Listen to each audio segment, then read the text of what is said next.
আসসালামু আলাইকুম। দেশ বিদেশ টিভি থেকে হুসেন বলছি। আমার চ্যানেলে সবাইকে স্বাগত। আমার এক বন্ধু আছে, সে বলে যে প্লেনে যখন সে যায় তখন তার কোনো টেনশন থাকে না। বাস, ট্রেন এগুলোতে গেলে নাকি তার টেনশন।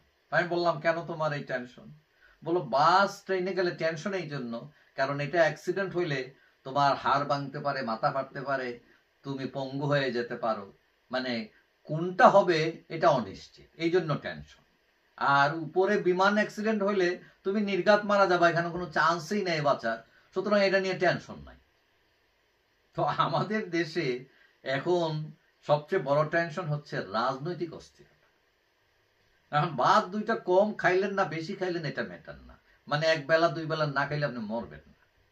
কিন্তু রাজনৈতিক অস্থিরতাটা এমন একটা পর্যায়ে যে দেশের ভবিষ্যতের সাথে এটা সম্পৃক্ত। দেশ কোন দিকে যাচ্ছে? এখন এই যে সরকার সরকার সংস্কার এবং নির্বাচন, যে দুই বিষয় ইস্যু, এইটা নিয়ে বিভিন্ন সময় কথা বলছে ডিসেম্বর থেকে জুন 2026-এর মধ্যে নির্বাচন হবে। কিন্তু কেউ কেউ বলছেন যে ইউনূস সাহেব ক্ষমতা ছাড়বেন না। এগুলা একটা আপনাদেরকে একটা মোলা ঝুলাই দিছে, এইরকম একটা। এখন এইদিকে বিএনপি আবার অস্থির হয়ে উঠতেছে, তারা যে দ্রুত নির্বাচন দেও। কিন্তু জামাত, নাগরিক, হ্যাঁ, তারা আবার দহরম মহরম, তারা আবার অন্য প্রসার ষড়যন্ত্রের সাথে যুক্ত হচ্ছে কিনা, এগুলো নিয়েও মানুষের প্রশ্ন আছে। এখন রাজনৈতিক যে অস্থিরতা, এটার অন্যতম মূল কারণ হচ্ছে আওয়ামী লীগ। এখন আওয়ামী লীগকে কায়দায় ফেলে, বেকায়দায় ফেলে, তাকে নিষিদ্ধ করে, তার নিবন্ধন স্থগিত করে, তার ভোটের অধিকার কেড়ে নিয়ে নতুন কোন রাজনৈতিক বন্দোবস্ত তৈরি করা যায় কিনা, এইটা হচ্ছে কিনা, এই প্রশ্ন বারবার আসছে। যে কথা বলার স্বাধীনতা, মানুষের মৌলিক গণতন্ত্র, এখন তারা হয়তো বলেন না, আওয়ামী লীগ আমলে তারা এরকম করছে, আমরাও করব। এটা তো সমাধান না। এখন আওয়ামী লীগের প্রায় 5 কোটি ভোটার, তাদেরকে নির্বাচন থেকে সরিয়ে রেখে আপনি অবাধ নির্বাচন করবেন, এটা সম্ভব কিনা? এখন আসল খেলা কিন্তু আসতেছে সামনে। এবং আজ দেখলাম যে আওয়ামী লীগ সমর্থিত 15 দল জাপা সহ নিষিদ্ধ চেয়ে আইনে নোটিশ জারি হয়েছে, এবং ধারণা করা হচ্ছে আওয়ামী লীগের মতো তারাও নিষিদ্ধ হতে পারে। এখন ওই যে একটা কবিতা আছে না, হারাধনের 10টি ছেলে, একে একে সবাই হারায়া যায়। হ্যাঁ, তো এখন সেই রকমই রাজনীতি থেকে ওই হারিয়ে যাওয়ার বা হারানোর যে সিস্টেম চালু হইতেছে, তো বাকিটা থাকবে কি? এখন প্রশ্ন উঠেছে, খালি মাঠে গোল দেওয়ার বিরাট এক আয়োজন চলছে কিনা। আওয়ামী লীগের কেউ কেউ অবশ্য অপরাধ করেছেন, এটা সত্য। কিন্তু এটাকে আপনি যদি মিসইউজ করেন, এইটাকে নিয়ে ফায়দা লোটার চেষ্টা করেন, এবং কোটি মানুষের, আওয়ামী লীগের যারা 95% যাদের অপরাধের সাথে জড়িত নন, তাদের মৌলিক অধিকার কেড়ে নিয়ে আপনি বড় বড় ডায়লগ দেন, এটা কিন্তু গ্রহণযোগ্য হবে না।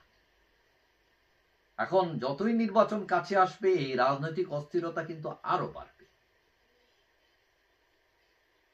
এখন মাঠে থাকা দলগুলোর মধ্যে কিন্তু অনৈক্য আছে, এবং ক্ষমতার লড়াইয়ে এই অনৈক্য আরো প্রবল হবে। একমাত্র পথ হচ্ছে জাতীয় সরকার যদি গঠিত হয়, তাহলে অস্থিরতাটা কিছুটা কমতে পারে, কিন্তু সেই সম্ভাবনাও লেস দেন 1%।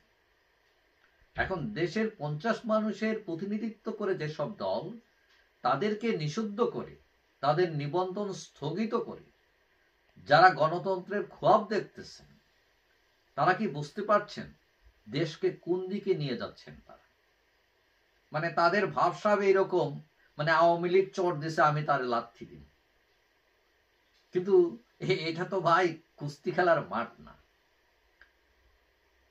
এখন উল্টা করে আপনি একটু ভাবেন,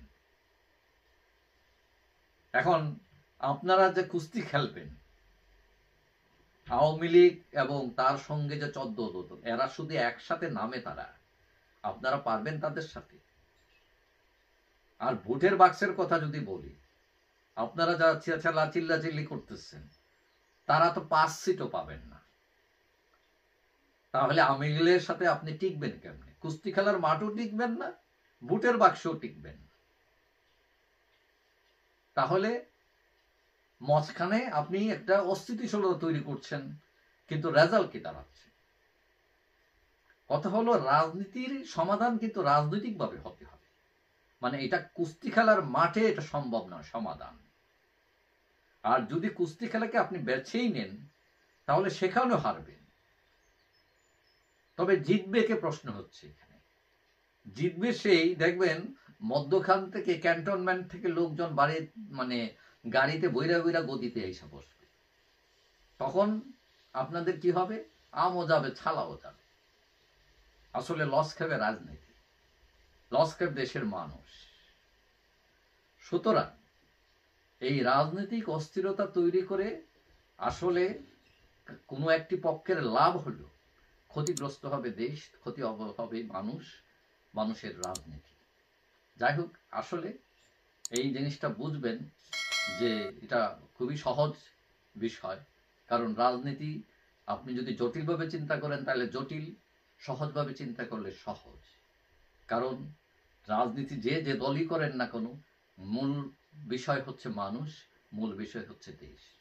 তাদের ভালো হয় যেটা, ওইটাই করা উচিত। যাই হোক, সবাই ভালো থাকবেন। আশা করি দেখা হবে অন্য কোনো ভিডিওতে ইনশাআল্লাহ। আল্লাহ।